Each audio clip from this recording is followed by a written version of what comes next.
riding over dead bodies towards full establishment of the Mafidi dynasty. Hazvipere mushe toona kuti aiwa mageza lieutenants vakaita sana majara jaras vaiva vachikomenda pamusoro aiwa pekutsakatika kwaita vice marshal Winnie Mandela panguva ino achiti aiwa panapa the establishment of the Mafidi dynasty aiwa it is almost established nokuda kwekusakatika kuri kuita aiwa magenerals kana maarmy forces vakaonekwa vachiteka part in the 2017 coconut was subscribe or like on the bell icon team taenda pacharitas unoda chiposta aiwa vanhu vakaita sana Valerus Vanda aiwa naivo the air vice marshal Winnie Mandela ubanyora chiti air vice marshal Winnie Mandela who was promoted in by Mnangagwa in 2022, then retired after serving for a few months. He died.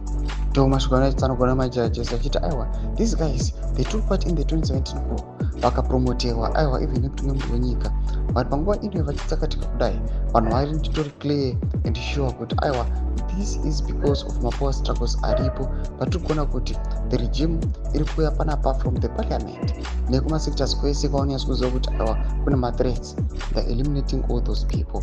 Mbudzi mafungiro enyu muri kudii pamusoro pechitiko ichi pationa kuti there is one person Bomushogesa who is exposing corruption inoitika keZimbabwe achikola up for change achiuya achiconvinza maZimbabweans nemacitizens kuti aiwa wake up Zimbabwe musauya aiwa muchifola into that trap. Pina comment section medu mafungiro enyu muri kudii pamusoro pechitiko ichi. Pamusoro subscribe or like, turn on the bell icon.